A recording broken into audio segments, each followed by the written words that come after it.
Bon, je tiens à remercier tous ceux qui sont là. C'est vrai que nous commençons avec un retard. Ce n'est pas usuel de ma part. Je tiens à m'excuser. Mais je suis heureuse de vous avoir. Donc, je me présente pour ceux qui n'étaient pas là la dernière fois. Je suis Flora et je suis tout d'abord ingénieure en électrotechnique. Et à côté de cela, j'ai suivi une formation de diététicienne avec plantes médicinales, tout simplement pour aider, pour m'aider moi-même dans ma santé et aider ceux qui sont autour de moi de façon la plus naturelle possible. Et depuis 3 mois, nous avons commencé une série de séminaires sur la santé dont le but principal est de montrer à chacun d'entre nous la responsabilité que nous avons par rapport à notre santé. Notre santé n'est pas seulement dans les mains des médecins, mais tout au contraire, elle est dans notre main. Et je pense que tout médecin serait content d'avoir des patients bien portants avant d'entrer dans leur cabinet. Mais pour aujourd'hui, nous avons un special guest, disons ça comme ça. Nous avons une chirurgienne viscérale qui va nous présenter les différentes maladies dont elle-même, elle a aussi fait face dans son travail pour nous inciter à prendre cela au sérieux. Donc, docteur Takam, je vous passe la main. Un instant, je vous envoie.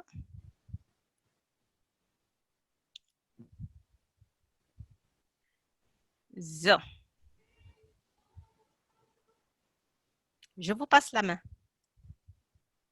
Merci. Vous m'entendez? Très bien.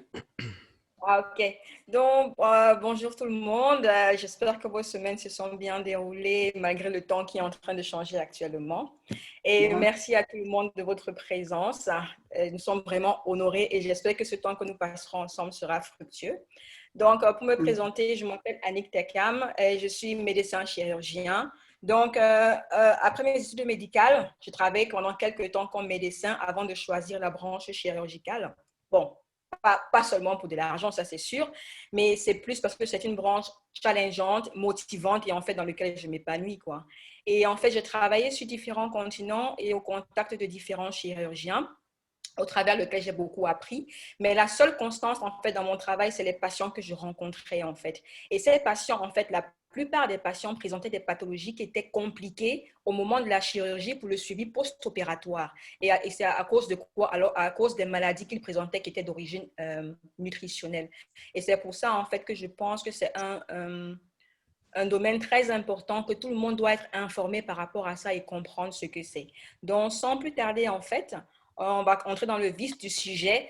Et je m'excuse par avance parce que je ne suis pas très habituée à Zoom et je peux faire quelques erreurs, donc pardon pour cela. Donc, je pense que c'est Share Screen. Oui, c'est ça, share screen. C'est bon? Tout le monde voit le PowerPoint? J'entends rien. Oui. Ah, OK. Oui. Oui. Ah, OK. Donc, voilà, en fait, avant de commencer, je voudrais d'abord qu'on comprenne tous ensemble en fait l'importance de l'alimentation. Il faut d'abord qu'on comprenne ce que c'est que l'alimentation, comment ça marche dans notre corps et pourquoi en fait c'est important. Donc notre objectif en fait sera de comprendre cette importance et ensuite d'énumérer les différentes maladies liées à l'alimentation. Mais vu qu'on a un court moment ensemble, on va juste se focaliser sur les maladies en fait qu'on rencontre globalement et qui touchent toutes les classes sociales en fait et pratiquement dans tous les pays. On va se focaliser sur leurs facteurs favorisants et aussi on va faire un briefing en fait sur leur prise en charge. Pour atteindre nos objectifs, nous allons adopter le plan suivant, dont nous aurons une introduction où nous allons parler en fait de l'alimentation et de son épidémiologie en fait dans le monde. Ensuite, nous allons aborder certaines maladies nutritionnelles qui iront de l'anémie jusqu'au niveau des maladies cardiovasculaires. Donc, à l'introduction, nous allons... Pourquoi est-ce que l'alimentation est importante en fait? Il y a un adage qui dit... pardon, je vais réduire ça. Voilà. Donc, il y a un adage, en fait, qui dit « nous sommes ce que nous mangeons ». Et je pense que cet adage est plutôt vrai, en fait. Pourquoi? L'alimentation est importante, c'est un besoin primaire. Nous sommes comme des animaux. Si nous ne mangeons pas, nous ne pouvons pas vivre, en fait. Et si nous prenons le corps comme en fait une machine, dont les organes sont des pièces, comme le moteur d'une voiture, par exemple. Cette machine fonctionne 24/24, 7 jours sur 7, sans repos. Bien entendu, elle a un petit break au moment où nous nous endormons, mais ce n'est pas vraiment un break total parce qu'une partie du corps est toujours en train de travailler. Ce qui fait que si nous voulons vivre confortablement, nous devons prendre soin de cette machine. Et quelle est l'essence de cette machine? Quel est le fuel? C'est l'alimentation, en fait. Il faut que nous mangeons pour apporter à l'organisme ce dont il a besoin pour fonctionner normalement, en fait. Et maintenant, à part ce besoin physiologique, l'alimentation a aussi un rôle protecteur. Pourquoi protecteur? Chaque jour, en fait, notre organisme est soumis à des agressions. Ce sont des agressions qui sont extérieures ou intérieures. Ce sont des virus, ce sont des bactéries, c'est la pollution, c'est les produits chimiques. En fait, c'est tout ce qui nous entoure qui nous agresse. Et ça peut être aussi, par exemple, même les changements climatiques. Et en fait, le corps aussi doit s'adapter en fonction de notre état, c'est-à-dire les besoins du corps seront différents si je suis un bébé ou bien c'est un adolescent, un adulte ou une personne âgée, en fait. Et par exemple, si je suis dans un pays tropical où il fait très chaud ou bien en plein hiver, les besoins seront différents. Donc, c'est-à-dire, nous devons manger, en fait, en fonction de ce dont le corps a besoin. Et pour cela, il faut connaître ce dont le corps a besoin. Maintenant aussi, ce n'est pas juste comment dire, pas amusant, mais le corps aussi apporte le bien-être. Et je suis sûre que tout le monde, il y a des aliments en fait que nous consommons qui nous font du bien en fait. Moi, par exemple, c'est le chocolat. Et en fait, pourquoi? C'est parce qu'en fait, quand nous consommons ces aliments, ça pousse en fait le cerveau à sécréter une hormone qu'on appelle l'hormone de la bonne humeur, qui est la sérotonine en fait. Et ça sécrète aussi la dopamine qui régule cette hormone-là. Ce qui veut dire en fait, quand nous nous alimentons bien, nous sommes heureux, nous vivons plus longtemps et nous restons en bonne santé. Et maintenant, en fait, par rapport à la définition, nous pouvons définir en fait les maladies nutritionnelles comme des maladies chroniques de longue durée qui ne sont pas contagieuses, qui sont évitables et qui sont dues en fait à une mauvaise alimentation et à un mauvais mode de vie. Elles sont, comme j'ai dit tout à l'heure, elles ne sont pas contagieuses et elles sont à l'origine, en fait, elles sont causées par un déséquilibre alimentaire qui peut être quantitatif ou bien qualitatif, c'est-à-dire la qualité des aliments que nous prenons n'est pas bonne. Et ça peut être causé par une carence, par exemple, en micronutriments, une surcharge, nous consommons plus que ce dont le corps a besoin, ou bien une malnutrition globale qui touche tout, en fait. Et c'est comme le marasme et le kwashiorkor qui se rencontrent surtout dans des pays où il y a une crise alimentaire, où ils n'ont pas accès à l'alimentation du tout. Donc, pour connaître l'importance en fait des maladies nutritionnelles, nous allons essayer de faire une comparaison des causes de mortalité dans le monde entre les années 2000 et les années 2016. Au cours de ces 2 années, en fait, nous remarquons que les premières places sont détenues par les maladies cardiaques. Et maintenant, au niveau de l'année 2016, on se rend compte qu'il y a l'entrée en fait des cancers à la 6e place et aussi du diabète sucré au niveau de la 7e place. Et ces maladies, en fait, sont dues à une mauvaise alimentation et un mauvais mode de vie.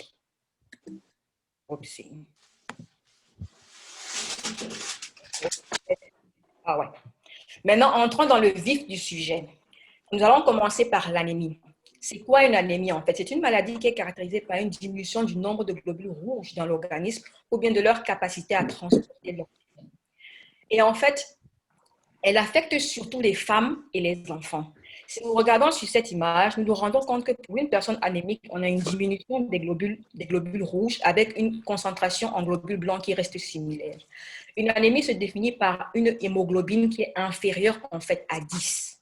Et quand tu as une anémie qui est sévère, en fait, il faut un traitement médical. Et maintenant, en fait, ça dépend en fait de l'individu parce que la manifestation clinique de l'anémie dépend en fait de chaque personne. Je peux être à 7 grammes et n'avoir en fait aucun symptôme et vivre normalement en fait. Les différents types d'anémie, nous allons nous focaliser sur la morphologie en fait des globules rouges, celles qui affectent leur forme en fait. Pourquoi? Parce que c'est souvent celles qui sont liées à l'alimentation. Donc une alimentation pauvre en fer va en fait entraîner des globules rouges qui seront beaucoup plus petits et un défaut de production de l'hémoglobine. Pourquoi? Parce que le fer, en fait, le fer, en fait, est un constituant de l'hémoglobine qui est contenu dans les globules rouges. Et en fait, l'hémoglobine aide à transporter l'oxygène et aussi le gaz carbonique, qui veut dire si nous manquons en fait de fer, le sang ne sera pas capable en fait d'apporter suffisamment d'oxygène aux différents organes ou bien en fait d'éliminer le gaz carbonique. Et cela peut résulter à différents symptômes. Et celui que nous voyons le plus souvent en fait, ce sera par exemple des ongles qui auront une forme de cuillère en fait, en plus d'autres symptômes comme des maux de tête ou bien une perte de poids et une fatigue. Ensuite, nous avons aussi une anémie causée par une carence en vitamine 12. Qu'est-ce que la vitamine B12 en fait? La vitamine B12 est une molécule qui participe en fait à la formation des globules rouges et aussi au renouvellement cellulaire et aussi à la protection en fait des neurones qui sont des cellules nerveuses. Donc en fait, une carence en vitamine B12 entraîne des globules rouges qui auront une forme beaucoup plus large. Et elle entraîne aussi un défaut de formation des globules rouges, mais aussi elle sera à l'origine en fait des problèmes neurologiques qui passeront par exemple d'un manque de contrôle au niveau de nos émotions, de nos émotions en fait, entre autres signes. C'est pareil. Ensuite, par rapport à la carence en vitamine B9, la vitamine B9, en fait, est très importante. Pourquoi? Parce qu'elle participe à la formation au niveau de notre ADN, qui est notre information génétique. Qui veut dire, en fait, lorsqu'on a une carence en vitamine B9, elle va entraîner, surtout pour les femmes enceintes, elle peut entraîner une prématurité, des petits poids de naissance et des morts de l'enfant, en fait, dans l'utérus. Et ça, ce n'est que pour citer quelques-unes d'entre elles. Mais si l'enfant arrive à vivre, en fait, ils auront un petit poids et ils vont naître avec des malformations congénitales. À ce niveau, nous avons un spina bifida, qui est une malformation au niveau de la moelle épinière, ou bien une anencéphalie. C'était même pratiquement pas un problème cardiaque, comme une douleur au niveau de la poitrine, en fait. Donc, par rapport à la prise en charge de l'anémie, en fait, elle se fait en 3 plans. Elle peut être au niveau du régime alimentaire qui doit être équilibré en fournissant en fait à l'organisme ce qu'il manque, c'est-à-dire une alimentation qui doit être riche en fer, en B9 et en B12. Elle se fera par une prise médicamenteuse ou bien en fait elle se fera au travers d'une transfusion sanguine, d'une perfusion de fer ou d'érythropoïétine et des injections de vitamine B12. Ensuite, nous passerons au niveau du cancer. Pour comprendre en fait le cancer, nous allons faire un petit rappel au niveau des cellules et au niveau du cycle cellulaire. Donc, au niveau du cycle cellulaire, en fait, le cycle cellulaire se fait en 2 plans. Nous avons la division cellulaire et la mort cellulaire. Au niveau de la division cellulaire, la cellule, en fait, c'est comme une cerise avec un petit noyau contenant, en fait, notre ADN.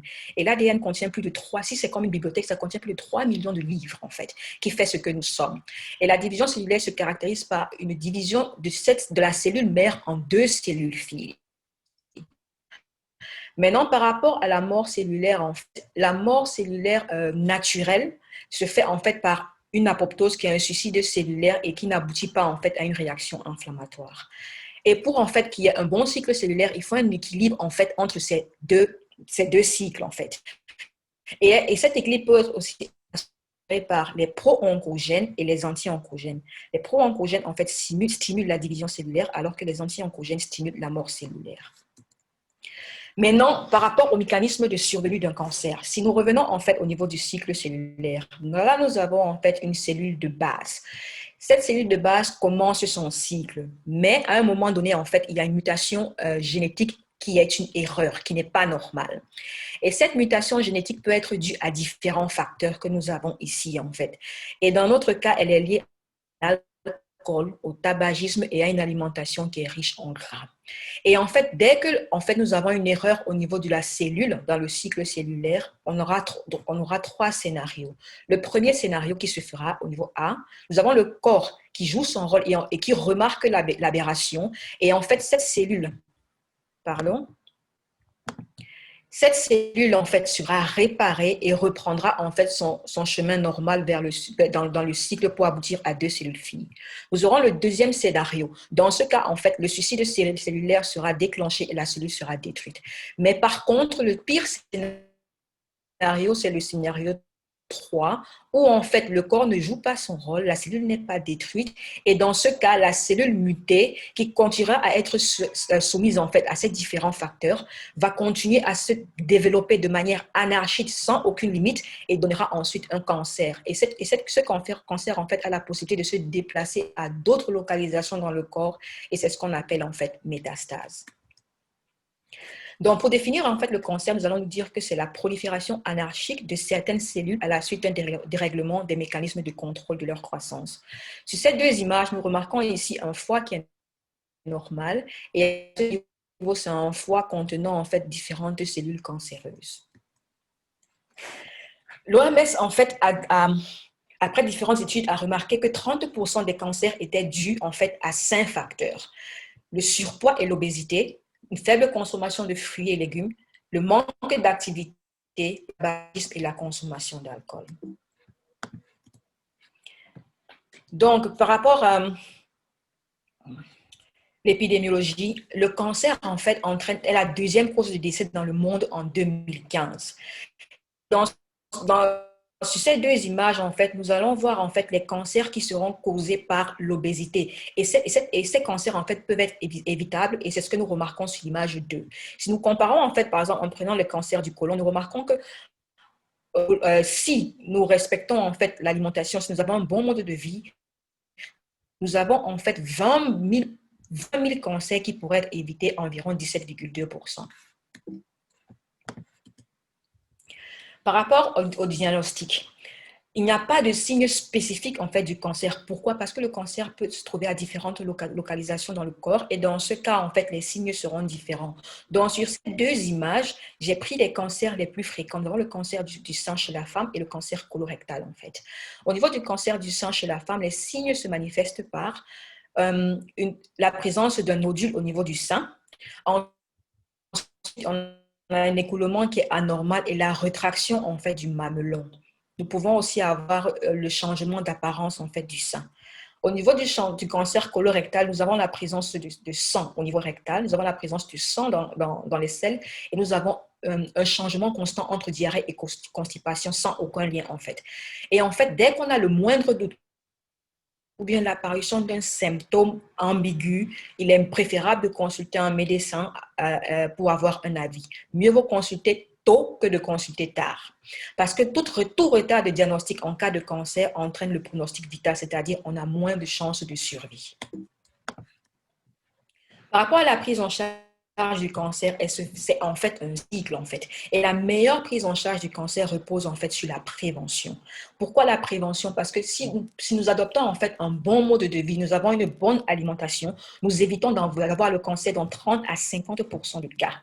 Et ensuite, nous avons la détection précoce. C'est-à-dire, il est important de faire le dépistage. Par exemple, chez les femmes, il est important à partir de 35-40 ans, avant d'atteindre la ménopause, de commencer à faire une colposcopie, c'est-à-dire de faire des examens au niveau du col de l'utérus pour détecter rapidement un cancer du col de l'utérus. Parce que le traitement en fait du cancer, repose en fait sur un trépied, c'est-à-dire ce sera une radiothérapie, une chimiothérapie ou la chirurgie. Et il faut comprendre en fait que la radiothérapie et la chimiothérapie tuent toutes les cellules. Ça ne tue pas rien que les cellules cancéreuses, mais ça tue même les cellules qui sont saines. Ensuite, à part le traitement curatif qui reposera sur ce trépied, il y a le traitement palliatif. Et il repose en fait, ce n'est pas pour guérir le patient, c'est plus en fait pour rendre le patient confortable et l'accompagner en fait jusqu'à la mort. Ensuite, par rapport à l'obésité, qu'est-ce que l'obésité? Pour définir simplement, nous allons dire en fait que l'obésité est un excès de graisse ou bien dans l'organisme en fait et surtout dans la circulation sanguine. Et elle peut être associée à un développement des adipocytes qui sont des cellules graisseuses au niveau de la peau. Et l'obésité se caractérise en fait par un indice de masse corporelle que nous pouvons calculer ici qui est supérieur à 30. Et en fait, elle est due en fait à un apport calorique qui est supérieur à ce dont le corps a besoin. L'obésité se développe en fait en 3 stades. La première phase, en fait, elle est dite hypertrophique et elle se caractérise par une alimentation, comme on l'a dit tout à l'heure, qui est très riche en gras et aussi un manque d'activité physique. la graisse qui entre en fait dans le corps va traverser en fait la paroi et se retrouver en fait à ce niveau où elle va se loger dans les cellules adipeuses. Au niveau de la phase hyperplasique, en fait, la cellule adipeuse va atteindre son maximum de stockage de la graisse. Et dans ce cas, qu'est-ce qu'elle fait? Elle crée une autre cellule adipeuse pour en fait augmenter en fait son stock. Et c'est que ça entraîne en fait un développement des cellules adipeuses. La troisième phase sera juste en fait une combinaison des deux premières. Et il faut aussi retenir que même si l'on maigrit, après qu'on a été obèse, même si l'on maigrit, les cellules adipeuses vont juste se vider de leur graisse, mais ne disparaissent pas. Ce sera comme un ballon qu'on a gonflé avec de l'air et ensuite on vide l'air. Elles vont rester en fait en attente en fait, d'être comblées plus tard, quoi. D'où en fait l'envie de manger, de consommer de la graisse sera toujours présente. Il est aussi important de noter que l'obésité n'est pas seulement un problème de santé, mais c'est aussi un problème social. Pourquoi? C'est en fait comment en fait les gens perçoivent l'obésité. Si je prends l'exemple par exemple en Afrique subsaharienne, l'obésité est un idéal social. Au cas du Sénégal, par exemple, être obèse, c'est un signe de beauté, c'est un signe de richesse et tu seras respecté dans la société. En Afrique du Sud, les gens deviennent obèses pour se différencier des sidéens. Parce que si tu es maigre, automatiquement, tu es sidéen.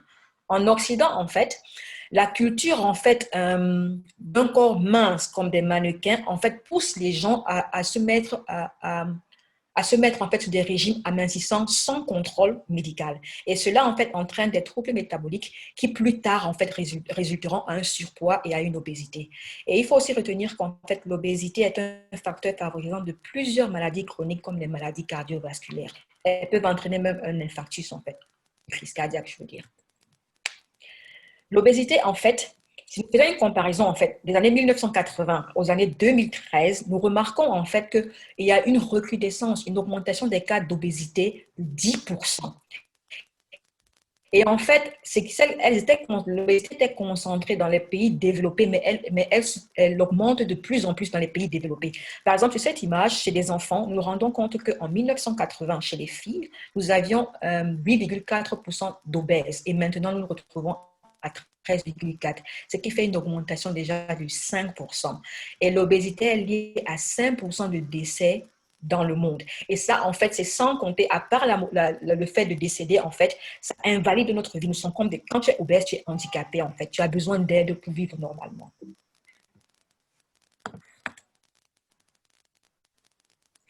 Les complications de l'obésité sont multiples. Elles touchent le corps entier. Et nous allons nous focaliser, par exemple, sur les complications sociales. Elles entraînent des dépressions chez les obèses. Pourquoi? Parce qu'ils sont exclus de la société, en fait. Ils sont discriminés. Sur cette image, nous avons, par exemple, une personne qui dit qu'il ne peut pas entrer dans l'ascenseur et qu'il doit prendre l'escalier. Donc, c'est l'une des conséquences aussi très importantes de l'obésité. Et il faut aussi comprendre, en fait, que même s'il y a l'obésité, la plupart des cas d'obésité sont liés à l'alimentation. L'obésité aussi peut être causée par d'autres facteurs. Pas parce que les gens ont mal mangé, mais parce qu'ils ont justement d'autres maladies héréditaires qui ont entraîné en fait l'obésité. La prise en charge de l'obésité est longue, complexe et nécessite la coopération totale en fait du patient. Il n'y a pas de traitement médical. Il faut retenir ça. Il n'y a pas de traitement médical. Quel que soit ce qu'on dit, il n'y a aucun traitement médical pour l'obésité. Elle est basée plus sur la prévention, c'est-à-dire tu dois changer ta manière de vivre et ton mode alimentaire. Et aussi, il faut complètement laisser les aliments gras, en fait. Et il faut pratiquer beaucoup d'activités physiques. En fait, adapté en fait, à ta condition physique, à ton âge et aux autres maladies que tu auras. L'hyperlipidémie. Ce que je veux préciser à ce niveau, c'est qu'en consommant beaucoup de gras, on peut ne pas prendre beaucoup de poids, mais la graisse continue à circuler dans notre sang. Et c'est là où, en fait, intervient l'hyperlipidémie. C'est l'excès de lipides, de graisse dans le système sanguin. Et il y a différents types de graisse. Il y a les phospholipides, le cholestérol et les triglycérides. Quand nous ingérons du gras, des lipides, en fait, il est transformé dans notre corps en lipoprotéines, ce qui peut être facilement transportable. Et nous distinguons 3 types de lipoprotéines qui sont énumérés ici. Le low density lipoprotéine et le high density lipoprotéine. Et comme nous voyons ici, en fait, ici, le low density Oui, Yannick. Pardon? Oui, c'est bon, continue, c'est bon. Ils sont identiques en fait à ceux de l'obésité qui passent par en fait une mauvaise alimentation avec la consommation d'alcool. Nous allons effectuer un petit voyage dans notre corps pour comprendre en fait comment les lipides sont transportés. Donc, quand nous consommons en fait les lipides, ils sont transformés dans l'estomac en lipoprotéines et ensuite ils sont recueillis par les chylomicrons qui se trouvent dans l'intestin et transportés en fait jusqu'au niveau du foie. Maintenant, au niveau du foie, le foie libère ces lipoprotéines qui seront le cholestérol et les triglycérides et ils seront transformés en fait en LDL. Donc, low density lipoprotéines. Et en fait, ils seront redistribués dans la circulation sanguine et ils iront au niveau des cellules qui vont les utiliser. Mais si maintenant, en fait, on a un excès de consommation en gras, les cellules vont utiliser une partie et ce qui restera, en fait, va s'accumuler au niveau des artères, comme nous voyons sur cette image. Pourquoi nous disons en fait que le HDL est le bon cholestérol? Parce qu'il va en fait aider l'organisme à réduire en fait l'accumulation du mauvais cholestérol au niveau des artères. D'où il est important de consommer beaucoup de protéines riches en HDL. La clinique de l'hyperlipidémie n'est pas spécifique. Elle peut se confondre à d'autres pathologies. C'est ce qui rend le diagnostic en fait très difficile en fait. Je vais me focaliser ici sur les signes les plus spécifiques, c'est-à-dire on a une accumulation de graisse sous la peau qui peut être à n'importe quel niveau de l'organisme. Et c'est là où en fait on fait des lipomes. Et on a aussi une accumulation de graisse au niveau des paupières au niveau de la paupière en fait. Et nous avons à ce niveau un foie qui est en fait graisseux. L'hyperlipidémie en fait a comme conséquence une artériosclérose et une athérosclérose. Qu'est-ce que l'artériosclérose? L'artériosclérose, c'est le durcissement en fait de la paroi des vaisseaux. L'athérosclérose, quant à elle, c'est en fait une obstruction. Sur cette image, en fait, nous avons le mécanisme de survenue des deux phénomènes. Nous avons la graisse qui va entrer au niveau de la paroi en fait de l'artère et qui va en fait s'accumuler. Et en fait, arrivé à un niveau, il y aura un phénomène qui va se mettre en place, une réaction inflammatoire pour toute autre raison. Et en fait, il y aura une fissure, un saignement qui va en fait se mettre en caillot, qui va se coaguler et nous aurons en fait un thrombus qui va complètement bloquer l'artère. Et là, nous aurons d'autres complications. Par rapport à l'athérosclérose, les complications de l'athérosclérose est due en fait à une obstruction complète du vaisseau, ce qui veut dire en fait si le vaisseau est complètement obstrué, l'organe en fait qu'il alimente ne reçoit plus sa dose d'oxygène et de nutriments. Et qu'est-ce qui se passe? L'organe ne fonctionne pas bien. Et là, ça peut se passer au niveau du cerveau, du cœur, du rein et même au niveau des membres inférieurs, qui est la localisation préférée. Et quand ça se développe au niveau du membre inférieur, nous avons en fait le membre qui commence à pourrir et ça se terminera par une amputation. Merci. Pour en fait éviter l'hyperlipidémie, parce que l'éviter en fait c'est la meilleure des solutions. Une fois que c'est dans votre corps, il n'y a plus grand chose à faire en fait pour changer à part limiter les dégâts. Et la prévention, comme j'ai dit tout à l'heure, se passe par un changement du mode de vie qui va de l'alimentation, l'exercice, une perte de poids et en fait arrêter les mauvaises habitudes. Au niveau médical en fait, une complication d'une hyperlipidémie sera traitée soit chirurgicalement, soit en fait associée à un traitement médical. Le diabète sucré, ou bien le diabète gras, ou le diabète de type 2. Nous avons deux types de diabète, mais le diabète sucré en lui-même est vraiment d'origine alimentaire. Et il se caractérise en fait par un excès de sucre dans le sang. Pour un petit rappel, en fait, nous allons essayer de comprendre en fait le mécanisme d'action du sucre dans le sang. Quand nous absorbons en fait du sucre, il passe par l'estomac et ensuite 30% de ce sucre transformé en glucose sera stocké au niveau du foie. Les 70 autres pourcents passeront dans le sang et 50% de ce qui passe dans le sang sera utilisé par les muscles. Et qu'est-ce qui régule en fait la glycémie, le taux de sucre dans le sang? C'est l'insuline. S'il y a du sucre dans le sang, l'insuline se met en action et l'insuline va en fait arriver au niveau des cellules et pousser en fait les cellules à consommer ce sucre-là. Et en cas de diabète, en fait, les cellules en fait ne répondent plus à l'insuline, c'est-à-dire elles n'absorbent plus le glucose et le glucose reste dans le sang, d'où son augmentation. Le diabète peut être causé surtout en fait par l'obésité. À 90%, le diabète sucré est causé par l'obésité, entre autres facteurs de risque qu'est l'alimentation.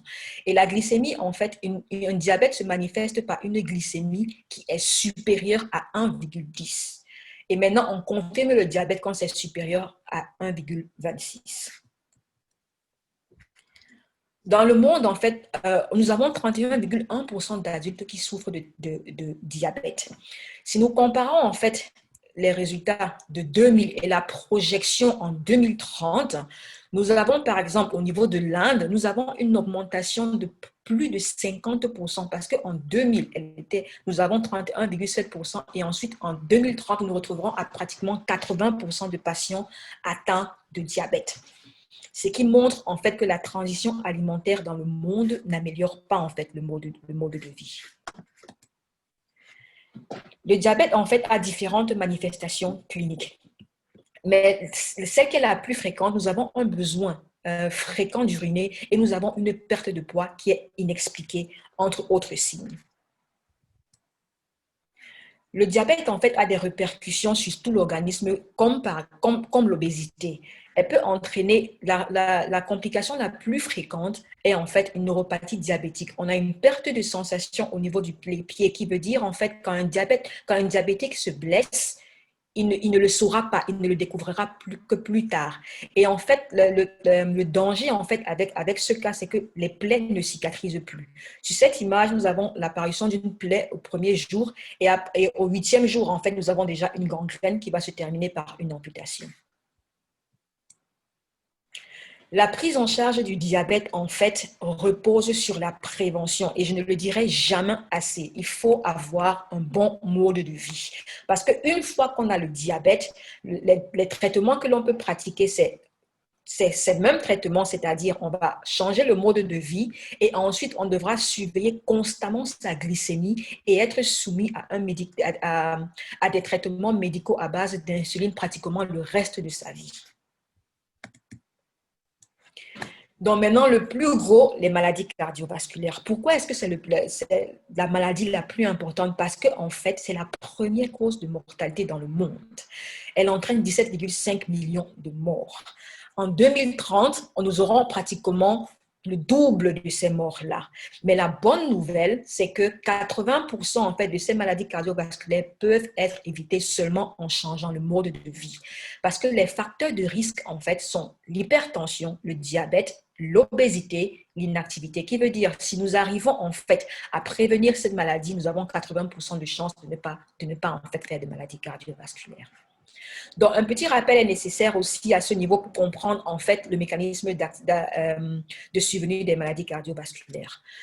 Au cœur, en fait, le cœur aussi est vascularisé comme tous les autres organes et est divisé en 4 cavités que sont au niveau du cœur gauche, nous avons une oreillette, une ventricule et pareil au niveau du cœur droit.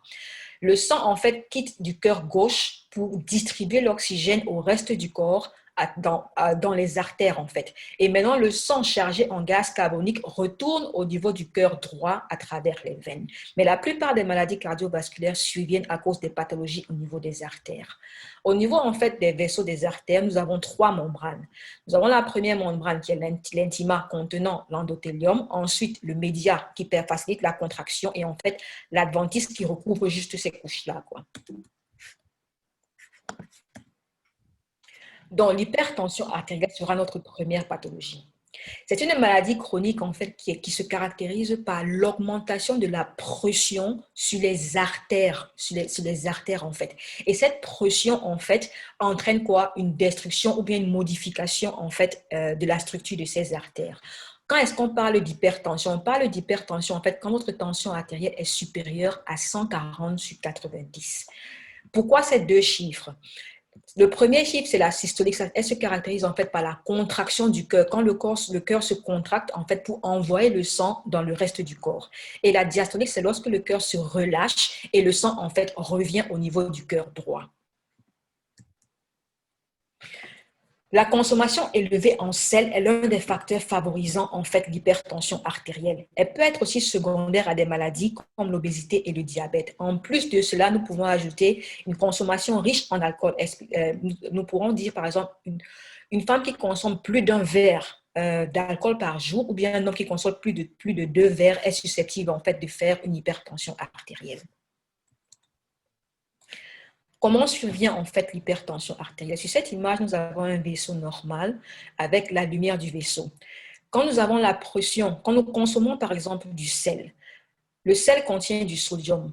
Ce sodium, en fait, sera élevé dans notre corps. Et en fait, une élévation de la quantité de sodium dans notre corps entraîne en fait une élévation de la quantité d'eau, c'est-à-dire du volume sanguin, et ainsi va augmenter en fait la pression au niveau des vaisseaux. Et quand il y a une augmentation au niveau des vaisseaux, comme on a dit, ça change en fait la structure des vaisseaux qui vont s'épaissir et se durcir, entraînant en fait une réduction de la lumière, d'où l'hypertension.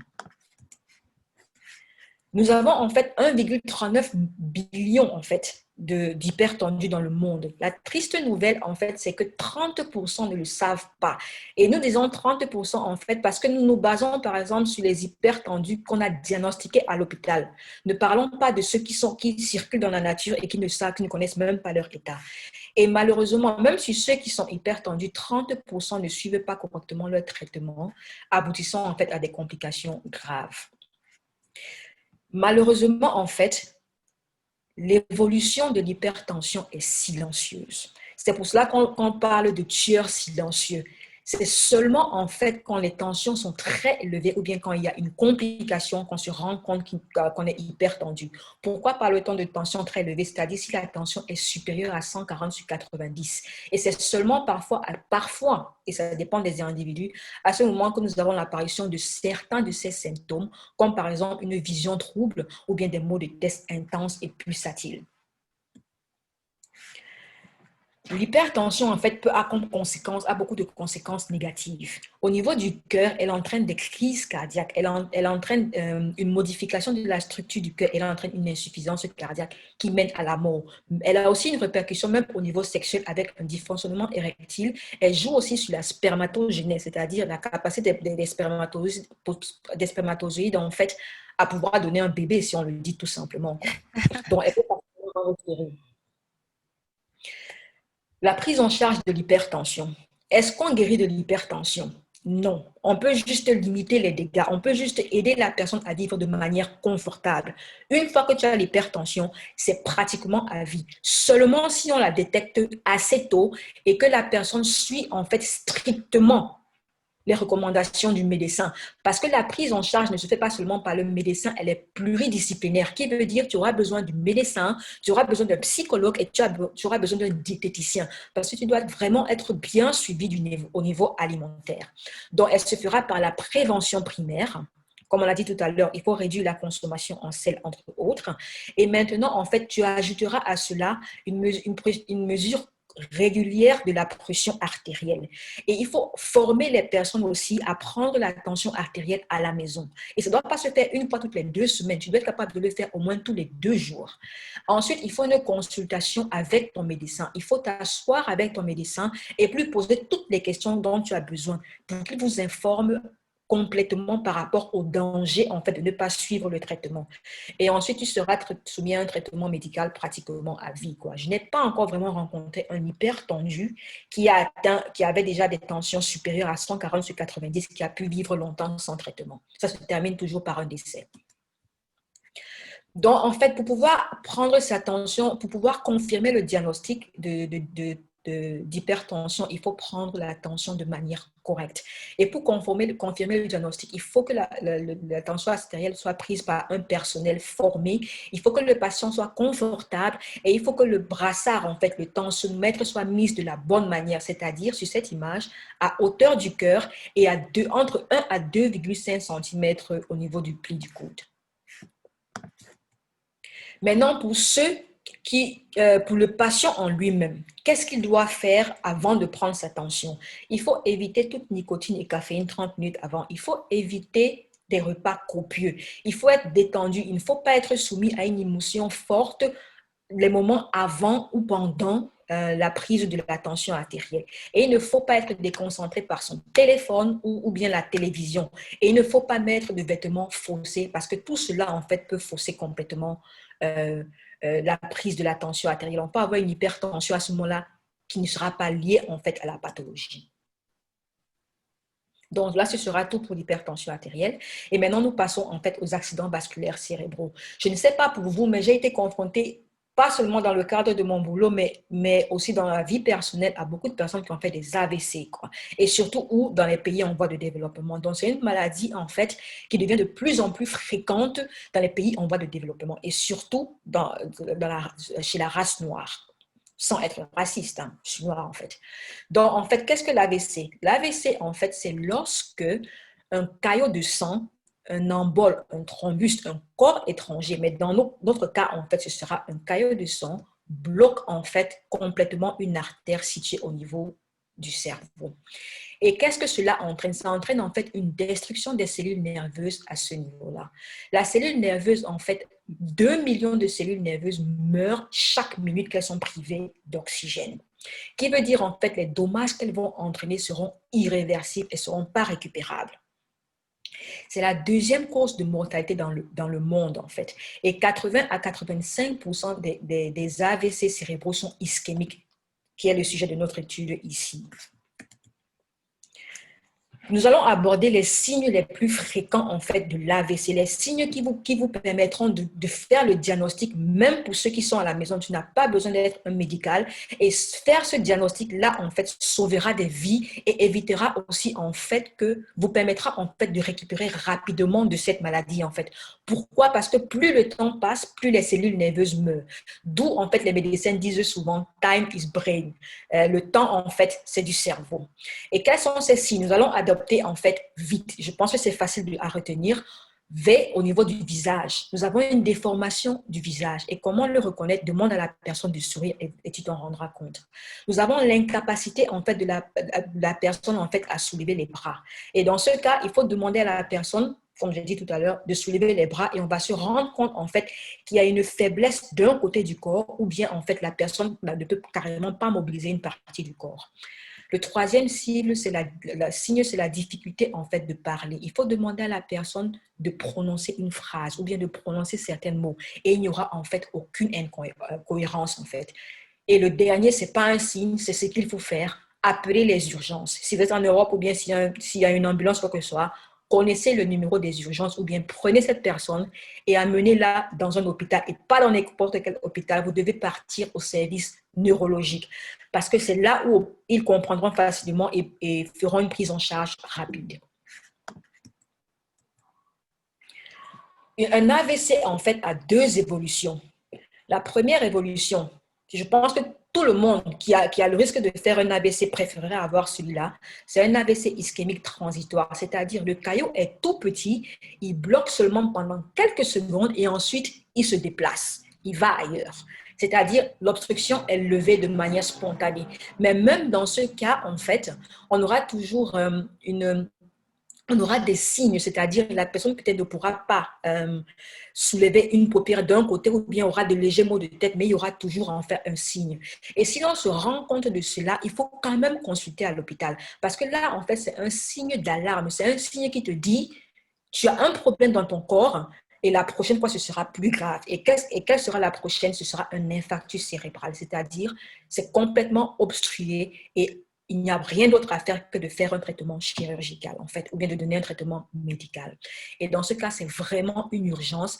C'est des dommages qu'on ne peut pas. Parce que même si on ouvre le cerveau, là où c'est nécrosé, qu'est-ce qu'on va faire? Je vais retirer cette partie et puis quoi? Tu n'es plus vraiment un être humain, quoi. Enfin, en fonction de la partie du cerveau qu'on va prendre.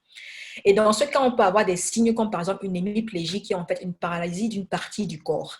Et même si on fait une rééducation et tout ce qu'on fait, il n'y aura jamais une récupération complète en fait de cette motricité. On a une aphasie qui est en fait un trouble du langage qui peut être oral ou bien écrit et ça affecte la mémoire et la compréhension. On a des difficultés de concentration, une fatigue et aussi un contrôle émotionnel. Et le pire scénario, c'est le coma et la mort. Et même si la personne a été correctement prise en charge, et là je parle dans les hôpitaux européens qui ont tout ce qu'il faut et aussi dans les hôpitaux africains, pardon, nous avons 20% des patients qui décèdent 1 an après l'accident. 60% d'entre eux ont une récupération pas complète. Ils sont indépendants, ils sont autonomes, mais ils n'ont pas une récupération complète. Et 40% vivent handicapés. Le traitement de l'accident vasculaire cérébral repose sur la prévention. Il faut prévenir l'accident vasculaire cérébral. Et c'est quoi? C'est si tu as une hypertension, suis correctement ton traitement. Si tu as une obésité, adopte un bon mode de vie. Et en fait, on a 2 types de prévention à ce niveau. La prévention primaire qui est avant que tu ne fasses ton AVC. Change ton mode de vie, change ta manière de t'alimenter, évite les facteurs de stress, dors suffisamment. Et ensuite, on passera à la prévention secondaire. Secondaire, pourquoi? Parce que c'est après qu'on ait fait son AVC, après pendant qu'on est en train de suivre en fait son traitement. Là, en fait, il faut connaître les premiers symptômes parce qu'une fois que tu connais les premiers symptômes, tu peux les reconnaître pendant que tu es en train de faire une deuxième attaque. Parce que ce n'est pas parce que tu as fait un premier AVC que tu n'en auras plus. Tu as les complications dans ton corps. Tu peux avoir notre caillot qui va se déplacer. Donc, tu dois connaître les premiers signes et être prêt, en fait, à appeler les urgences. Deuxièmement, il faut une rééducation. Et là, c'est des rééducations qui dépendront en fait de l'évolution de la personne. Et troisièmement, tu dois suivre ton traitement médical à la lettre. Par rapport au traitement médical, tu vas prendre des anticoagulants à vie, en fait, c'est-à-dire ça dissout les caillots de sang dans le cerveau. On a aussi des produits naturels comme le chocolat qui peuvent aider, au moins ça te mettra de bonne humeur, quoi. Maintenant, nous passons en fait à l'insuffisance coronarienne. C'est quoi l'insuffisance coronarienne? C'est lorsqu'en fait, le coronaire, en fait, c'est l'une des artères qui irrigue le cœur. Et une insuffisance coronarienne vient en fait parce qu'il y a un déséquilibre entre les besoins et les apports en oxygène au niveau du myocarde, qui est le muscle cardiaque. 7,4 millions de personnes dans le monde souffrent de cardiopathie coronarienne. Les facteurs de risque sont aussi pratiquement identiques à ceux qu'on a déjà vus avant, en fait, et ils sont énumérés ici. L'insuffisance coronarienne survient en fait lorsqu'il y a une réduction de la lumière dans une artère coronarienne ou bien une obstruction complète de celui-ci. Et cela en fait entraîne une perturbation de la perfusion myocardique ou bien en fait de la circulation sanguine à ce niveau. Comme par rapport à l'AVC, elle peut être transitoire. Et dans ce cas, on parle d'angine de poitrine, c'est-à-dire le vaisseau est juste réduit, comme nous avons sur cette image. Mais sur ces 2 images en fait, mais il n'est pas complètement obstrué comme nous l'avons sur cette image. Dans ce cas, nous parlons en fait d'une insuffisance coronarienne absolue qui est en fait une crise cardiaque. Nous allons commencer par l'angine de poitrine. Qu'est-ce que l'angine de poitrine? Comme j'ai dit tout à l'heure, c'est en fait un rétrécissement de la lumière des vaisseaux dû en fait à une artérosclérose. Elle entraîne en fait une ischémie. Pourquoi? Parce qu'au niveau de l'artère, on a une réduction en fait des nutriments apportés au niveau du cœur. Et le cœur est un organe très important parce que ces battements cardiaques permettent de nourrir aussi les autres organes. Qui veut dire si j'ai une maladie au niveau du cœur, le reste du corps sera affecté. Nous avons différentes manifestations cliniques, mais la principale, c'est une douleur. Et la douleur est où? Au niveau du thorax, en fait, au niveau de la poitrine. Et c'est une douleur qui peut durer de 5 à 15 minutes. C'est comme si tu as en fait une pression au niveau de la poitrine et elle est en barre. Mais en fait, cette douleur aussi peut changer. Elle peut en fait progresser au niveau de la mâchoire ou de la gorge ou bien aller en arrière dans le cou. Elle peut même aller aussi au niveau du bras, spécialement le bras gauche. Donc, quand on a une douleur au niveau de la poitrine, il faut faire en fait très attention aux autres signes qui vont venir après, comme énuméré sur l'image. Nous avons 4 types d'angines de poitrine et là, ça évolue en fonction de la gravité de l'angine. Au niveau du type 1, c'est au cours d'un effort physique intense, c'est-à-dire si je n'ai pas l'habitude de faire, par exemple, un marathon et subitement je fais un marathon, je vais ressentir des douleurs au niveau de la poitrine. Mais si je m'arrête pendant 5 minutes, je me repose et je ne fais plus aucun exercice physique ou bien si je prends des médicaments, ce sera calmé. Par contre, quand nous arrivons au stade 4 de langor ou angine de poitrine, même seulement effectuer quelques pas sans aucun effort, on commence ressentir la douleur. En fait. Et dans ce cas, une urgence médicale, il faut aller consulter parce que rien ne calmera et ça devient instable. Le traitement de l'angine de poitrine repose rien que sur les médicaments. C'est-à-dire, si quand on arrête de faire sport, ça ne marche pas, il faut maintenant un traitement médical qui sera sous forme de pilules et de spray. Et comme j'ai dit tout à l'heure, on se repose pendant 5 minutes et la douleur passe. Maintenant, si cela ne marche pas, on devra faire en fait une chirurgie ou bien une endoscopie en fait pour lever l'obstacle, c'est-à-dire agrandir la lumière du vaisseau. L'infarctus du myocarde ou crise cardiaque. C'est la complication la plus grave de l'angoisse et elle aboutit la plupart du temps en fait à la mort. Pourquoi? Parce qu'elle entraîne une destruction du muscle cardiaque. Le vaisseau est complètement bouché, qui veut dire les tissus au niveau du cœur ne sont plus nourris. Et qu'est-ce qui se passe? Elles ne sont plus nourries, elles meurent. Et pareil qu'au niveau du cerveau, le temps, c'est du cœur. Plus l'obstacle dure, plus les cellules cardiaques meurent et plus les complications sont importantes et plus tu évolues vers la mort en fait. Les causes sont identiques en fait aux causes de l'angine de poitrine, dont nous ne reviendrons pas dessus, mais nous allons dire en fait qu'un décès sur 3 est causé en fait par la crise cardiaque. Et les hommes en fait en souffrent beaucoup plus que les femmes. Pourquoi? Certaines études parlent en fait du rôle protecteur des hormones, mais il faut des études un peu plus poussées pour vraiment le mettre, pour vraiment confirmer cela, quoi. Et les signes aussi de l'infarctus du myocarde sont pratiquement identiques aux signes de l'angine de poitrine, mais les signes sont beaucoup plus exacerbés.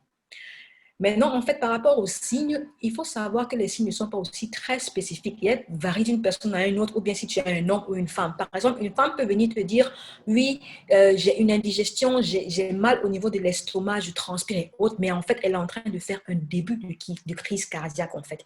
Qui veut dire, au moindre soupçon, au moindre signe ambigu, consultez votre médecin. Parce que dans un cas sur 4, il n'y a aucun signe typique. Les conséquences de l'infarctus, elles sont négatives. Il n'y a aucune conséquence positive de l'infarctus parce qu'il y a destruction du muscle cardiaque, pas d'un autre muscle, du muscle cardiaque. Qu'est-ce qu'elle entraîne en fait? Elle entraîne une crise cardiaque, d'où l'importance de connaître les gestes qui sauvent. Et c'est quoi? Une réanimation cardio-respiratoire. Il faut réanimer la personne au plus vite et ensuite appeler une ambulance pour donner des chances à la personne de vivre une vie normale. Ensuite, nous avons un choc cardiogénique. Pourquoi? Parce que plus le cœur est privé d'oxygène, plus les lésions s'étendent. Et quand les lésions s'étendent, en fait, le cœur n'aura plus la capacité d'assurer en fait son travail, c'est-à-dire de faire les battements pour produire les nutriments aux autres organes. Et la troisième qui aboutit à la mort, parce que quelle que soit la rapidité de la prise en charge, il y a peu de chances que tu survives. Et c'est quoi une rupture cardiaque? C'est-à-dire les parois du muscle qui ont été privées d'oxygène se séparent, ou bien les valves, ou bien carrément le cœur se divise en deux. Le traitement de la crise cardiaque. Une fois que tu as la crise cardiaque, le traitement viendra plus de lever l'obstacle. Avant la crise cardiaque, c'est la prévention, comme nous avons parlé jusqu'à présent. Et par rapport au traitement médico-chirurgical, il est là, mais bon, les images montrent à peu près ce que nous faisons souvent au bloc. Ce que je voudrais juste préciser, c'est qu'opérer une personne qui a été obèse ou bien qui fait un diabète, c'est très compliqué parce que le suivi post-opératoire est son sujet beaucoup plus à des infections. Il est très difficile pour les anesthésistes, par exemple, de les endormir.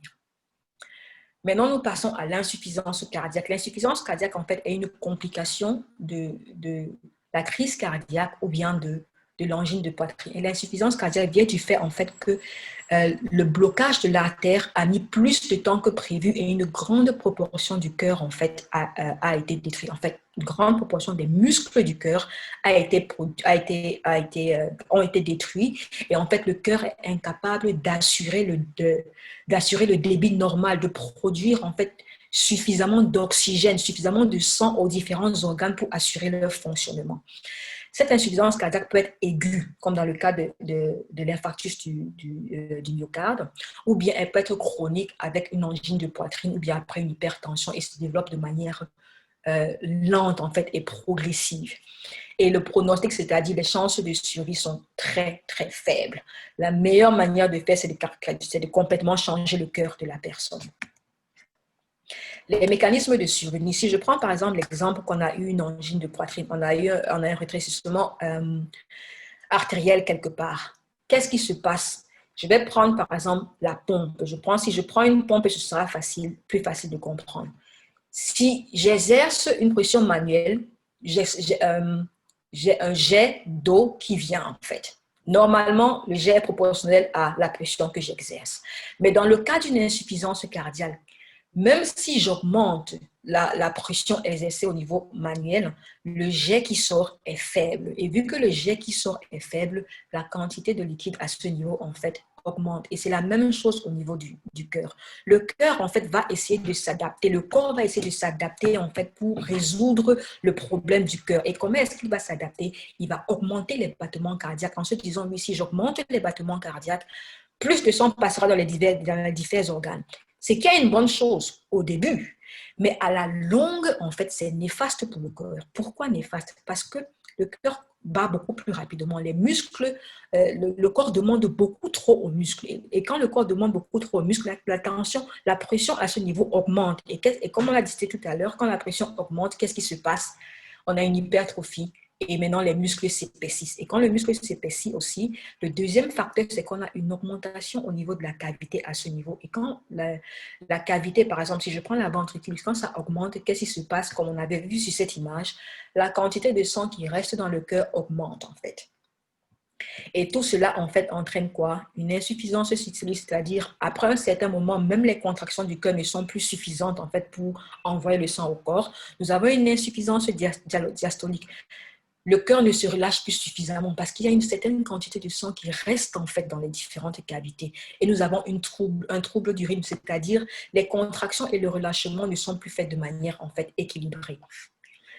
Et en fait, les manifestations cliniques à ce niveau se manifesteront par une tachycardie, c'est-à-dire une augmentation des battements du rythme du cœur, une augmentation, comme on a vu tout à l'heure, du volume du cœur avec un épaississement des parois du muscle.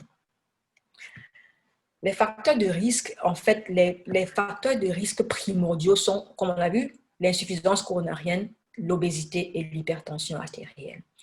Et en fait, si on prend la physiopathologie de cela, nous allons rendre compte que puisque le sang met plus de temps pour circuler, puisque le sang met du temps en fait pour retourner au niveau du cœur, nous allons avoir une stase sanguine qui va entraîner en fait des œdèmes. Pas seulement au niveau des membres inférieurs, mais aussi au niveau des poumons. Et quand nous avons des œdèmes au niveau du poumon, qu'est-ce qu'on a? On s'essouffle facilement et on tousse, en fait. Nous aurons une fatigue généralisée. On peut aussi avoir l'accumulation de liquide dans le sang et on peut aussi avoir, en fait, un changement de couleur au niveau de la peau parce que le rein ne fonctionne plus bien et aussi les toxines s'accumulent, qui veut dire l'insuffisance cardiaque a un retentissement, en fait, sur tout le corps. Le traitement médical, il n'y a pas de traitement médical curatif. Le seul traitement médical curatif, c'est une transplantation cardiaque. Donc, en fait, le médecin fait un traitement symptomatique en fonction des symptômes qui sont présents.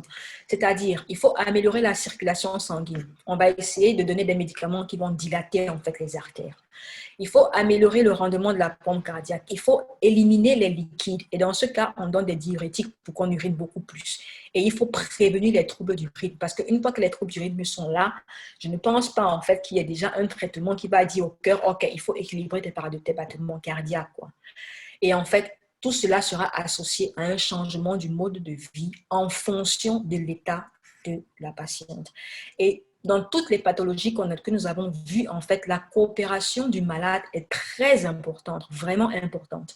C'est pour cela, en fait, en conclusion, nous allons dire que les maladies nutritionnelles, en fait, c'est une pandémie. On parle beaucoup de Covid en ce moment, mais nous ignorons aussi qu'en temps de Covid, nous devons veiller à notre alimentation parce que nous sommes moins actifs, en fait. C'est un fléau mondial en perpétuelle croissance. Les conséquences, en fait, sont très graves, pas seulement sur la santé, mais au niveau de l'environnement. Pourquoi l'environnement? Parce qu'elle sera un fardeau tant du point de vue économique que du point de vue social et familial. Parce que nous devenons des fardeaux, en fait. Les traitements sont longs complexe et elle nécessite en fait une prise en charge pluridisciplinaire. Ce n'est pas seulement une branche de la médecine qui va se charger du malade, mais c'est en fait un ensemble en fait. Tout le monde doit travailler ensemble pour le bien de cette personne. Et c'est pour ça que je précise encore, la prévention, un bon mode de vie est le meilleur traitement. Et cela passe par quoi? Par une alimentation équilibrée qui correspond à ses besoins énergétiques. Je vous remercie. Les questions sont les bienvenues. Merci beaucoup, Annick. Merci, merci. C'était très enrichissant.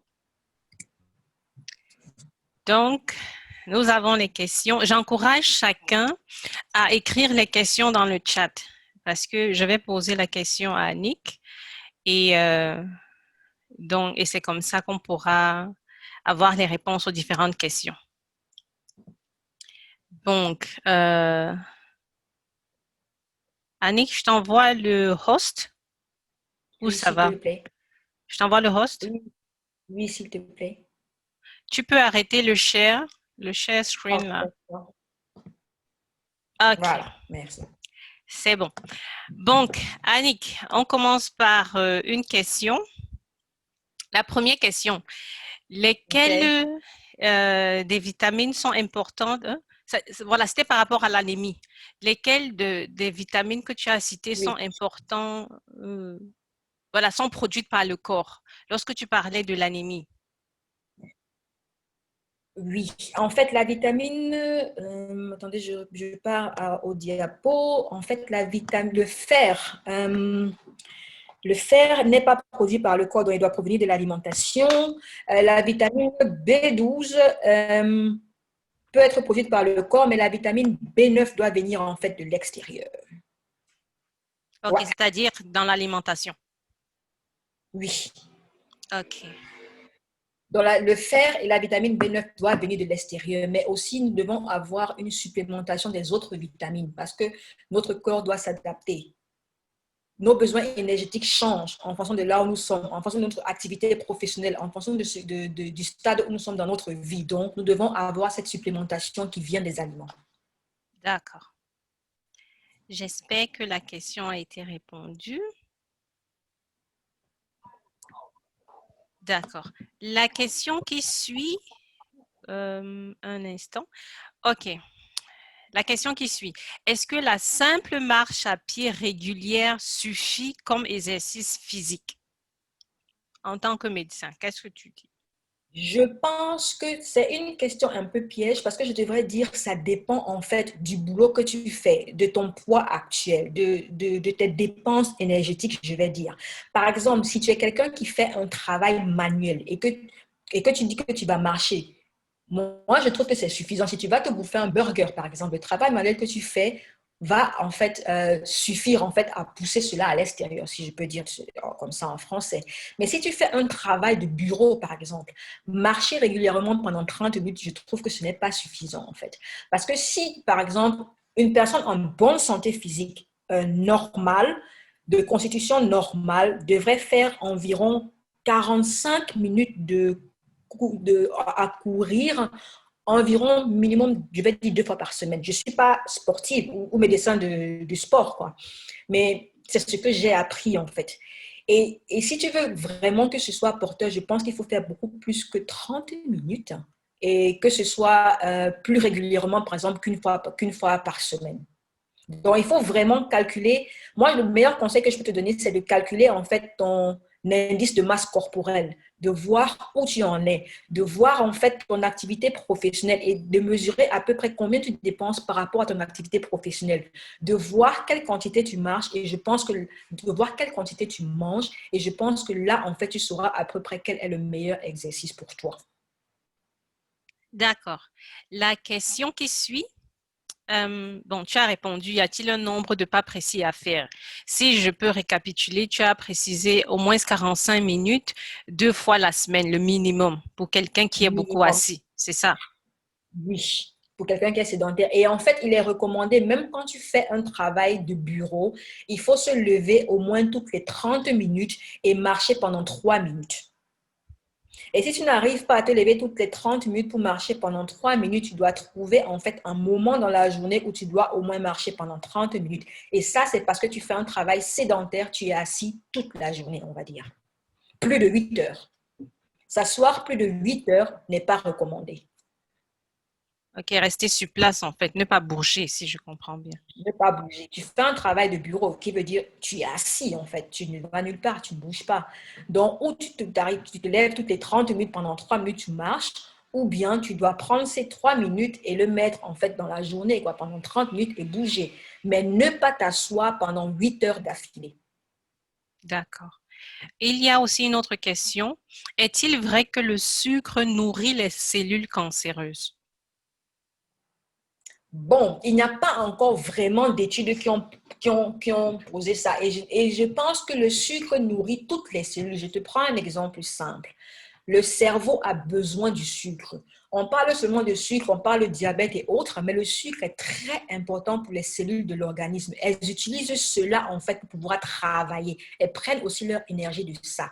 Mais par exemple, au niveau du cerveau, le cerveau utilise seulement le sucre, le glucose en lui-même, alors que les muscles, quand il n'y a pas de sucre dans le corps, elles vont prendre les lipides qu'elles ont stockés et vont le transformer en énergie. Mais le cerveau ne peut pas faire ça.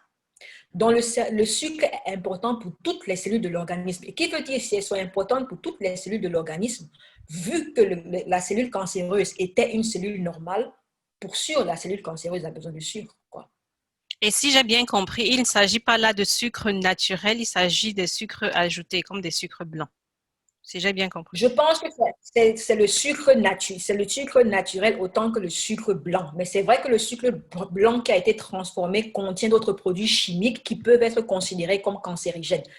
Je ne suis pas sûre de ce que je viens de dire, mais si ça a été transformé chimiquement, ça peut ça peut en fait contenir des produits chimiques qui peuvent entraîner en fait une agression contre les cellules. Et toute agression cellulaire entraîne une mutation.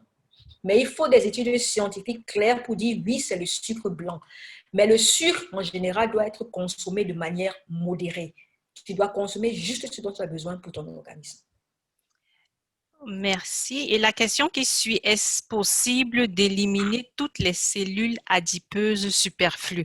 Donc, je suppose pour quelqu'un qui était obèse, qui a perdu du poids, tu as parlé des adipocytes qui se vident mais qui restent sur place. Est-ce que ces adipocytes peuvent disparaître? C'est très rare. Ça dépend en fait à quel point tu as été gros. Si quelqu'un a été en surpoids, le surpoids, c'est par exemple quelqu'un qui a un IMC légèrement supérieur, qui est par exemple à 25, comme on a vu sur l'image, parce qu'obèse, c'est supérieur à 30 et surpoids, c'est à partir de 24,9. Si tu es en surpoids et par exemple la graisse est concentrée peut-être au niveau des hanches ou bien au niveau du ventre, si tu décides de perdre du poids, je pense que tu n'as pas encore atteint une phase hyperplasique importante.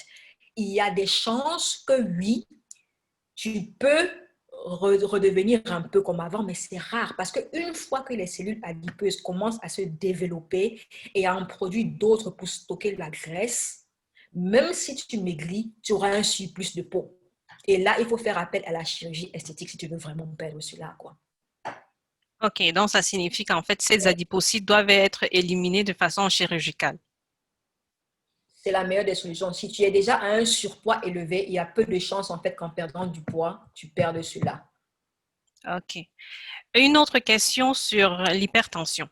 Est-ce donc à dire qu'une hypertension artérielle est irréversible?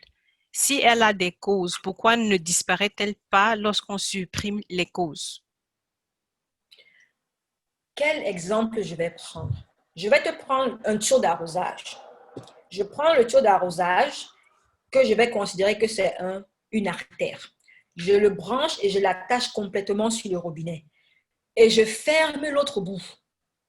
Et j'ouvre l'eau. Le tuyau grossit, il grossit, il grossit. Si je le laisse comme ça pendant environ 1 mois, c'est un tuyau en plastique, hein? Je le laisse pendant 1 mois, je viens, je ferme l'eau. L'eau sort. Est-ce que le tuyau rétrécit? Non. Non.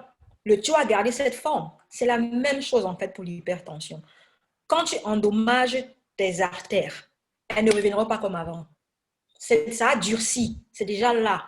La seule manière, en fait, c'est si tu découvres cette hypertension tôt, c'est-à-dire quand c'est encore au stade de pré-hypertension, quand tu es encore à un truc comme 130 sur 90, à ce niveau-là, tu te dis, OK, voici la cause de mon hypertension. Je diminue cela, j'arrête ça, j'arrête ça, j'arrête ça. Tu vas éviter en fait que le durcissement des artères se propage. C'est-à-dire, si tu avais peut-être un durcissement sur une artère quelque part, ça va éviter en fait que ça se propage à d'autres artères. Et dans ce cas, en fait, tu vas vivre une vie pratiquement normale, mais en continuant à suivre ce régime-là, en fait.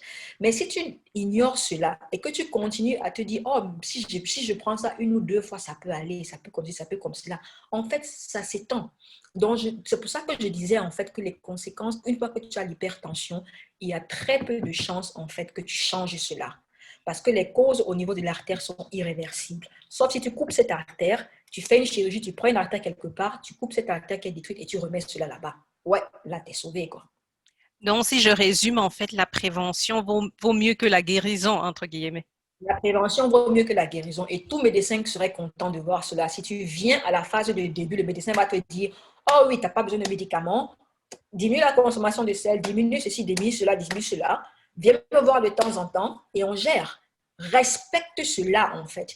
Et le plus grave qui se passe actuellement et que j'ai beaucoup vu, c'est que les gens se disent, ah, j'ai pas de symptômes, c'est n'importe quoi, quoi. Il suit les recommandations pendant 1 mois, 2 mois après, il laisse tomber. Et il revient 1 an après, quand il a toutes les complications possibles, quoi. Et là, quand on lui dit, désolé, c'est plus l'alimentation qui va régler ton problème, maintenant tu passes aux médicaments. Ouais. D'accord. Donc, la question qui suit est, en prenant des anticoagulants pour se protéger d'un éventuel AVC, est-ce qu'on ne s'expose pas à une hémorragie dès la moindre blessure? Ouais. C'est clair. C'est pour ça que je disais justement que le traitement médical n'est pas vraiment la solution. Et une personne en fait qui a fait un AVC, maintenant tu es en face de deux mâles, où je ne prends pas le traitement et je fais le risque d'avoir un AVC, où je prends le traitement et voilà ce qui peut se passer. Mais n'oublions pas que tu ne prends pas ce traitement-là tout seul. Tu es suivi par un médecin qui veut dire on va te faire des examens biologiques, on va te contrôler constamment et quand on se rend compte que bon, ok, là on peut arrêter pour le moment avant de reprendre après, on le fera. Qui veut dire je ne t'envoie pas à la maison, oui, prends ton traitement, rentre à la maison, je te suis. Et tu dois respecter en fait ces rendez-vous-là. Donc, je pense qu'il y a très peu de risques que tu arrives à dire que tu vas faire une hémorragie et mourir, quoi. Donc, Ok. je ne pense pas. Je pense que c'est contrôlé, en fait. La question qui suit est, quels sont les traitements palliatifs du cancer, surtout le cancer du sein? Comme j'ai dit, en fait, ce n'est pas, il n'y a plus de traitement curatif. C'est-à-dire, si on a découvert ton cancer du sein au stade 4, avancé, métastase et autres, on peut se dire, OK, si on n'avait pas encore fait de chirurgie, on peut se dire, bon, voilà, tu as un gros sein qui est comme ça pèse sur ta poitrine et autres. On va juste faire peut-être une chirurgie pour l'enlever. On va te donner des antidouleurs. En fait, on va traiter tous les symptômes que tu as. Et la plupart du temps, c'est quoi? C'est des douleurs immenses. On te donne des douleurs. On s'arrange à ce que tu sois propre et que tu sois digne pour mourir, en fait. C'est ça les soins palliatifs. C'est rien d'autre. Tu as mal à la tête, je te donne un médicament. Tu as une anémie, je te fais une transfusion sanguine. Tu as des douleurs, je te donne des painkillers, quoi. Donc, c'est ça, en fait, le traitement palliatif. Mais il est aussi recommandé qu'il faut toujours qu'il y ait un soutien familial, que la personne soit entourée, qui veut dire que ce n'est pas bon pour la personne, par exemple, de rester dans le service de cancérologie, parce que là, elle est en présence constante avec la mort. Et là, c'est seulement, en fait, si elle est encore capable de rester à la maison. Mais c'est toujours mieux d'être entourée par sa famille à la maison, en fait. Donc, en fait, en résumé, la personne qui a le cancer a du moins, et puis ça arrive au niveau où on ne peut pas le soigner, je dis ça comme ça, ou bien qu'il n'y a pas de bons résultats avec la chimiothérapie, il reste juste à calmer les douleurs et à mourir sans douleur, c'est ça? Voilà, en fait, c'est juste à traiter les symptômes que le patient aura à ce moment-là, quoi. le mettre confortable pour qu'il meure dignement. Ce sera ça le traitement en fait. C'est pour ça que le diagnostic est très important. Quand tu fais un bon diagnostic, tu sauras que oui, je suis à tel stade du cancer et à les métastases à tel niveau.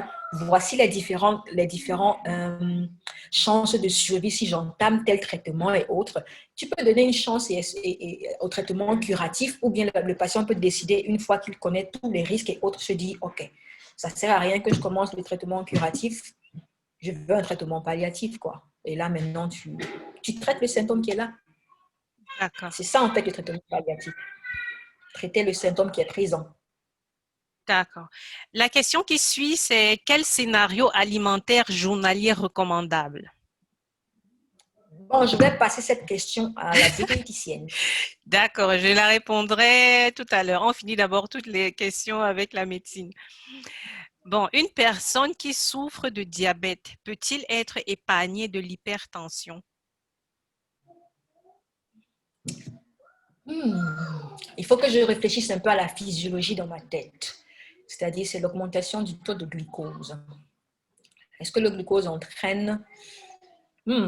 Bon, on a vu qu'un des facteurs de risque du diabète, ça peut être aussi, en fait, l'obésité. Et quand ça peut être l'obésité ou bien une hyperlipidémie. Oui. Et comme j'avais dit tout à l'heure, en fait, les muscles utilisent aussi la graisse pour faire du sucre. Qui veut dire, en fait, si tu as un diabète, ça ne t'exclut pas d'avoir une hypertension. Mais tu peux avoir le diabète sans avoir l'hypertension. Oui. Je ne sais pas si j'ai répondu à ta question. Oui. Donc, c'est bel et bien possible, en fait. C'est possible. Le Mais ce n'est goitre, pas à 100%. la question qui suit, le goitre est dû à quoi? Quelles sont les causes du goitre? Et comment... Le goitre, en fait... Oui, d'abord ça. Ok, les causes du goitre, c'est en fait un manque d'iodine dans le corps. Et ça affecte directement, en fait, la thyroïde. Tu peux expliquer Et ce c'est que la c'est que thyroïde. c'est... Vas-y, s'il te plaît. Expliquer ce que c'est que quoi? Thyroïde, d'iodine, allez, tout, en fait. Est-ce que nous ne sommes pas médecins?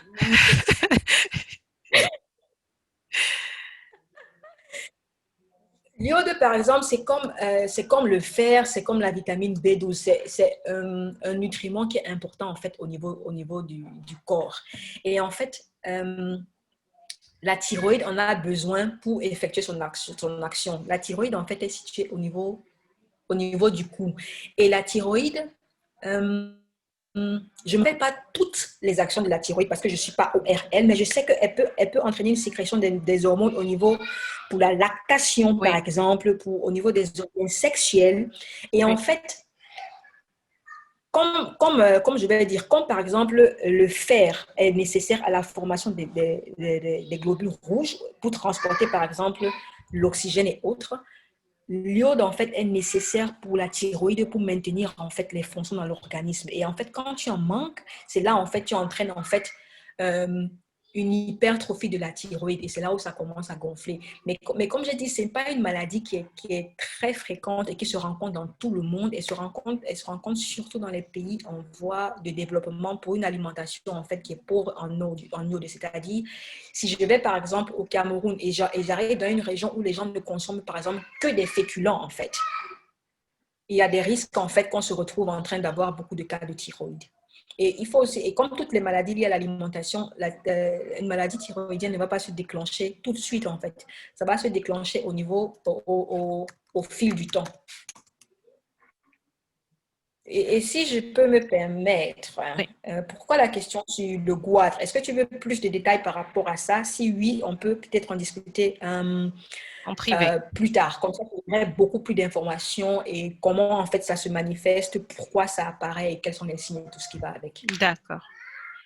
La dernière question pour le médecin est, le diabète peut-il réduire la virilité chez l'homme? Oui. Oui. Pourquoi? Parce que ça affecte aussi tous les organes. Tu as plein de sucre dans le sang. Les cellules ont besoin de sucre pour leurs besoins énergétiques. Les cellules ne sont plus capables de reconnaître l'insuline pour que le sucre entre, ce qui veut dire qu'elles sont en manque de sucre pour pouvoir en fait faire leur activité. Et au niveau des hommes, c'est un organe qui sécrète le sperme, pour sûr. Tu auras une spermatogénèse qui sera réduite. Tu auras la circulation sanguine à ce niveau-là qui peut être réduite. Pourquoi? Parce que aussi le diabète vient, dans le cas de l'alimentation, provient d'une obésité. Et tu as beaucoup de graisse dans le sang. Attends, je suis en train de me perdre. L'obésité, le diabète a comme origine l'obésité dans une maladie nutritionnelle. L'obésité a comme conséquence une artériosclérose et une athérosclérose. Si tu as une athérosclérose, par exemple, tu as une obstruction au niveau d'un vaisseau. Et tu peux avoir une obstruction au niveau des vaisseaux de l'organe mâle. Et quand tu as une obstruction à ce niveau-là, pour sûr, tu as un dysfonctionnement érectile, tu auras une spermatogénèse, c'est-à-dire la fabrication des spermatozoïdes qui sera altérée. Donc, tu seras plus capable de faire... tu vas produire des spermatozoïdes, mais qui seront moins efficaces à faire des bébés. D'accord. Et puis, encore une question. La graisse accumulée au niveau du ventre, est-ce que c'est nocif ou Oui. Pourquoi c'est nocif? Parce que comme j'ai dit tout à l'heure, tu n'as pas besoin d'être obèse en fait pour avoir une hyperlipidémie. Tu peux être juste une personne qui a un poids un peu au-dessus de la normale avec la graisse qui s'accumule au niveau du ventre et la graisse qui s'accumule au niveau des hanches en fait. Parce que c'est l'endroit de prédilection, parce qu'à ce niveau-là, les graisses peuvent plus facilement s'accumuler au niveau des grosses artères. Si nous prenons la morphologie, en fait, au niveau des artères, le sang quitte du cœur par une grosse artère et descend et pratiquement au niveau du nombril, l'aorte, elle se divise en fait en deux. Donc, c'est les deux grosses artères principales. Et quand tu as une accumulation de graisse à ce niveau, pour sûr, c'est vrai, que ce sera plus facile pour eux en fait de traverser et d'aller tranquillement se loger dans les... Aide-moi, Huguette. Dans la paroi vasculaire. Voilà, dans la paroi vasculaire. Ça va. Tu as beaucoup travaillé aujourd'hui. Pour ceux qui ont d'autres questions pour le médecin, écrivez-moi directement et je pourrai vous mettre en contact avec elle. Donc, pour les questions par rapport à la nutrition, je répondrai à une seule. La question, c'était quel scénario alimentaire journalier est recommandable? Le docteur Taka m'a dit tout à l'heure, il est important de connaître ce qu'on dépense en énergie pour savoir en fait ce qu'on doit prendre comme énergie pour ne pas tomber dans un excédent. Il est nécessaire de privilégier les produits frais, les produits le moins transformés possible. Nous avons parlé du sucre blanc tout à l'heure. Le sucre blanc est un produit transformé, véritablement transformé. Donc, le plus possible, éviter les produits transformés, avoir une alimentation riche en fibres et en beaucoup, on appelle des antioxydants. C'est nécessaire, on le trouve dans la majorité des fruits. Donc, c'est ce que je dirais en général. Mais comme j'ai l'habitude de dire, il est nécessaire d'aller chez une personne qui est qualifiée pour donner un scénario adéquat à chacun. Parce que chaque individu est différent l'un de l'autre.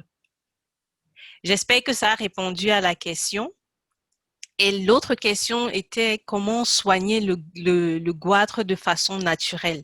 Je pense que avant de parler du goitre, il est nécessaire de voir un médecin qui atteste que c'est le goitre et puis voir la cause du goitre.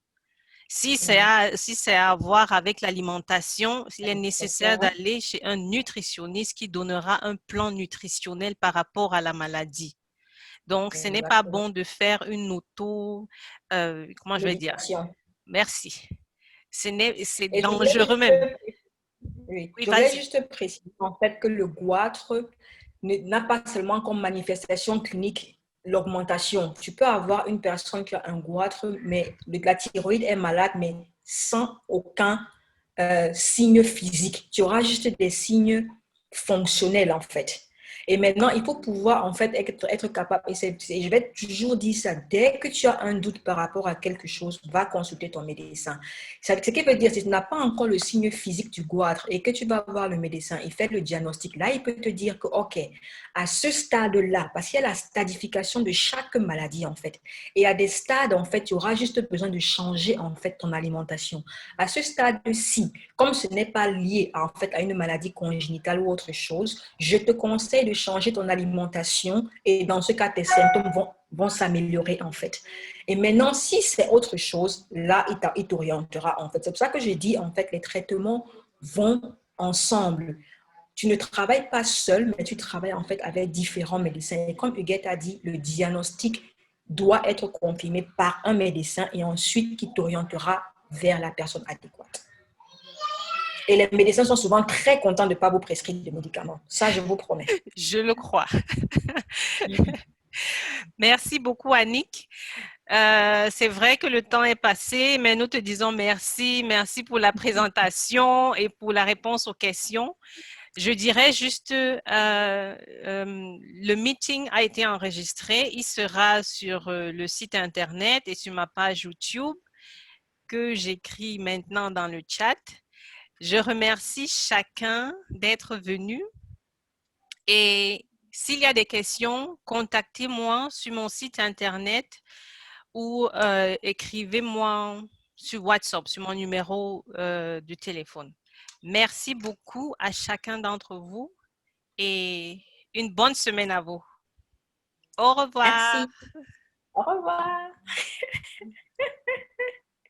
Ah, c'est le site.